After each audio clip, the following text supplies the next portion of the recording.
আসসালামু আলাইকুম। আজকে আমরা এসেছি এসএ নার্সারির কর্ণধার জাকারুল ইসলাম মামার সাথে। তিনি আজকে আমাকে দেখাতে নিয়ে এসেছে যে তার হাতের দেওয়া একটা পুকুর পাড়ে অসংখ্য নারকেল গাছ, সুপারি গাছ, আরও কিছু কিছু গাছ লাগানো আছে। সেটা পরিদর্শন করার জন্য আমাকে সাথে নিয়ে এসেছে। দেখা যাক, তিনি যে প্রতিটি ভিডিওতে বলে থাকেন যে 2 থেকে আড়াই বছর বয়স বা 3 ফিট, 2.5 ফিট, 4 ফিটের ভিতরে সুপারি ধরে, এটা কতটুকু বাস্তব বা কতটুকু সত্য সেটা দেখানোর জন্য আমাকে নিয়ে এসেছে। দেখা যাক, আমরা সামনের দিকে অসংখ্য সুপারি গাছ রয়েছে, সেদিকে আমরা আস্তে আস্তে এগিয়ে যাই। আর পুকুর পাড়টা তো অনেক বিশাল বড়। তিনি আজ থেকে দেড় বছর কি 2 বছর হবে আমাদের কাছ থেকে অনেক ধরনের সুপারি গাছ নিয়েছিলেন, যা মূলত সিঙ্গাপুরি হাইব্রিড চারা। সেখানে অনেক গাছে ফলন ধরছে, অনেক গাছে ধরেনি। সেটা কেন ধরলো না, কেন ধরলো সেটা সেটা দেখাই। এখানে যে ফেনিগুলো বার হয়েছিল একের পরে এক, এই যে যেমন এখানে একটা বার হচ্ছে, মামা দেখতে পাচ্ছ তো তুমি, এই যে দেখো এখানে একটা ফেনি বার হয়েছিল, যে ফেনি নষ্ট হয়ে গেছে। এখানে একটা ফেনি তো নষ্ট হয়ে গেছে। না, এটা এটা হলে কি, এই যে এখানে যাই কিনে নেছে আমার এর থেকে গাছটা, যিনি নেছে ইনারা এখানে ব্যর্থতা আছে, সে ব্যর্থতা পরিচর্যা করেনি। তবে সামনের গাছগুলোতে আমি যদি দেখাতে চাই, তাহলে অবশ্যই প্রতিটা গাছই আমরা ফলন পাবো। তো চলুন আমি সামনের গাছগুলো দেখাই। চলো, এই যে এখানে কি মামা, এখানে কি ভালো কিছু দেখতে পাচ্ছ? এখানে তো বাধা প্রায় 4টা কি 4টার ভালো, আমি আমাকে দেখাই আবার ভালো করে দেখেন। 5টার মতো। এই যে এখানে একটা বার হয়েছিল, ঠিক আছে, নষ্ট হয়ে গেছে। নষ্ট হয়ে গেছে। এখানে একটা নষ্ট হয়ে গেছে। এখানে সুপারি অলরেডি খালি 2 পিস সুপারি হচ্ছে। আচ্ছা, এরকম এই নষ্ট হয়ে যাওয়ার কারণ কি? এই নষ্ট হওয়ার কারণটা হলো কি, এখানে 6টি বাধা আছে। এখানে নষ্ট হওয়ার কি, এখানে আসলে যে রকম পরিচর্যা করার দরকার ছিল, এই পরিচর্যাটা এই গাছ মালিক করতে পারেনি। এটাই হলো প্রত্যেকটা গাছের গোড়ায় অনেক ঝাই ঝাপসা, ময়লা আবর্জনা।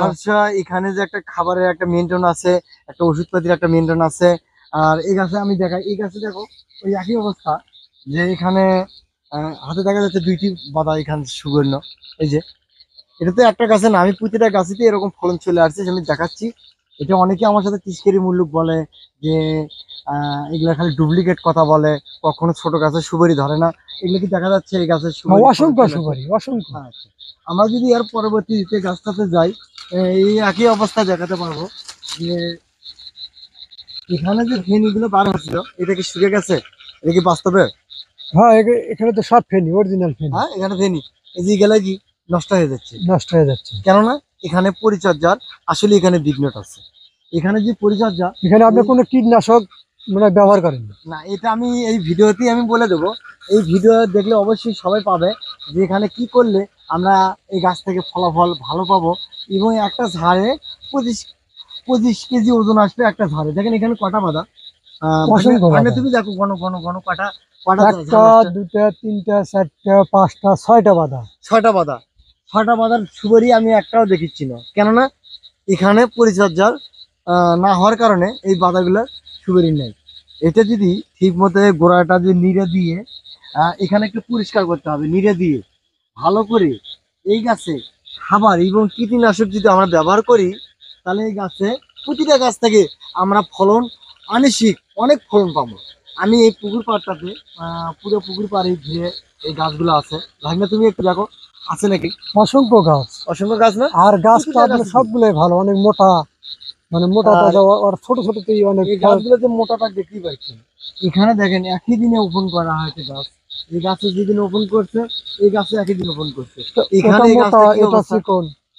এখানে তো ট্রিটমেন্টের বিষয়। এখানে এই ট্রিটমেন্টটা কখনো হয়নি সঠিক মতে, তার কারণে এই গাছটা ছোট হয়ে গেছে, ওই গাছটা বড় হয়ে গেছে। এখানে করে ফেনি বের হওয়ার ধরছিল, দেখেন এই যে ফেনির সঞ্চয়, এই যে এখানে এখানে এই যে। তো দর্শক, তবে আপনি যে হাইব্রিড একটা কথা বলে থাকেন, সেটা তো বাস্তব দেখতেছি যে একটা বড় গাছ হলেও তার পাতা 2 থেকে আড়াই হাতই হয়ে থাকে। 2 থেকে আড়াই হাত হয়ে থাকে, আমি এটা বলিনি। এটা অনেক বাস্তব। এত বড় গাছ আছে 2 থেকে আড়াই হাত আছে। এটাই মূলত মনে হয় হাইব্রিড না? আর ওই যে সামনে একটা দেখতেছি, ওটারও পাতা তো একই অবস্থা। হ্যাঁ, একই অবস্থা, 2 থেকে আড়াই ফিট। হ্যাঁ, এটা অনেক হাইট হয়ে গেছে, তার কারণে এই গাছটা আলাদা আবার সমস্যা। আচ্ছা, এই জন্য এই গাছটাতে তো ফলন চলে আসছে, এই গাছটা তো ফলন চলে আসছে। তার মানে এই যে দেখেন এখানে বাদাম রয়েছে কয়টা, আহ, এক দুই তিন চার, চারটে, চারটে বাদা আছে অলরেডি। চারটে না কয়টা দেখেন তো, চারটে। দুই দুই দিয়ে চার, চারটে চারটে। বাদা এখানেও রয়েছে। এরকম প্রতিটা গাছই ফলন আছে। ওই পাশে যে গাছগুলো আছে ওগুলো তো ফলন সবগুলোতেই আছে। তো আজকের ভিডিওটা এরকমই ছিল। আহ, তো ভাগ্নে কিছু বলো, আমি শেষ দিতে চাচ্ছি। তো এসে নার্সারিকে অসংখ্য ধন্যবাদ জানাই।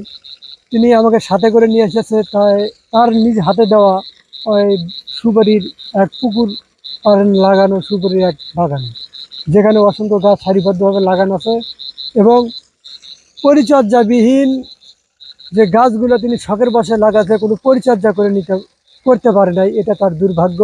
যদি পরিচর্যা করতে পারতো তাহলে আসলেই অনেক অনেকটা লাভবান এখানে, লাভবান হতে অনেকটা পারতো। এই গাছ থেকে একদিন ইনি ফল বিক্রি করে তো খেত। আমি সর্বশেষে একটি কথা বলতে চাই, আপনারা যারা গাছ নিতে চান, গাছ শখের বসে নেবেন না, অর্থনীতি উন্নয়নের জন্য জি। নেবেন এবং সঙ্গে সঙ্গে তার পরিচর্যা করলে আপনারা অনেক লাভবান হতে পারবেন।